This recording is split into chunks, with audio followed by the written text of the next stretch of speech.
Teachers, do you want to get your students to read? Here are the top 10 tips from the world's top teachers.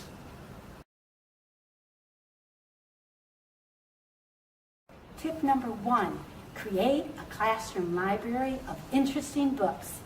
Be sure to include novels, short stories, memoirs, picture books, mysteries, fantasy, science fiction, mythology, graphic novels, interactive books, comics, informational books, magazines, and newspapers.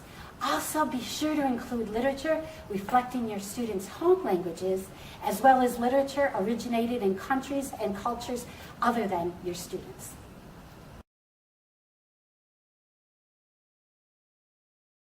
Tip number 2. Students should choose their own reading materials. It should be based on interest, what they like. It should be based on their preference, how they like it to be, and it should be based on their readiness, whether they are ready for it, including their language proficiency and thinking levels.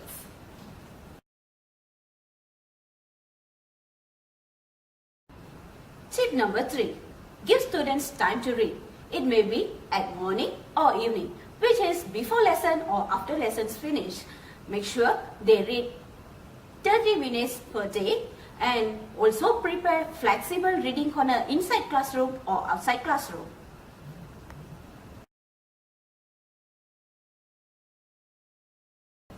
Tip number 4. Move among students and discuss their books. These possible questions can be your inspiration to ask your students when reading activity. So the first question, isn't it this book is interesting? And the second question, how many chapters you have read before? And the third question, what kind of lesson that you can get from this page actually? Please show me.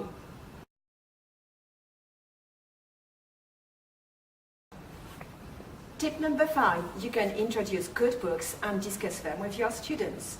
You can use any activities you like, such as debates, double entry journals, presentations, hot sitting, haikus that you ask students to write about the scene they've just studied or the chapter they've just studied.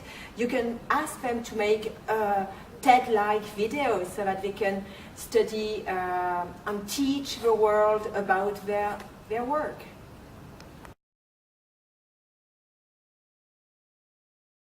So number 6, help students keep lists of books they want to read.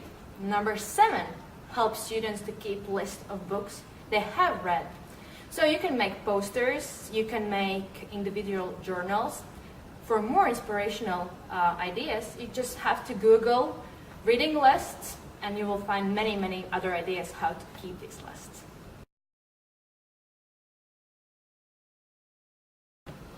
Tip number 8, teach about authors, illustrators, and genres. Make sure that those words leap off the page so that each and every one of these books feel real, authentic, and genuine.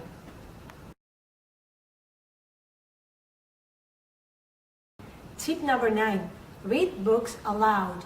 Does this sound scary? Well, not all the times. This technique can be really beneficial, especially when you teach English or another foreign language to a student. And if it sounds boring or still scary to some of your students, especially if they have dyslexia or a learning difference, we'll have a good suggestion for you. They can read out loud to their pet. Yes, a pet, a cat, a dog, or even a goldfish. Because, you know, pets, after all, they will never judge you.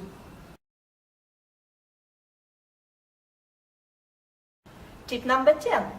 You need to require a half an hour of reading every night. So here it is. And it doesn't have to be the night. It can be half an hour of reading in the morning, in the afternoon, wherever you need. And don't forget that you need to require it not only from your children, but from yourself as well. Teachers, we hope you enjoyed our top 10 tips from the top teachers from around the world, because reading matters!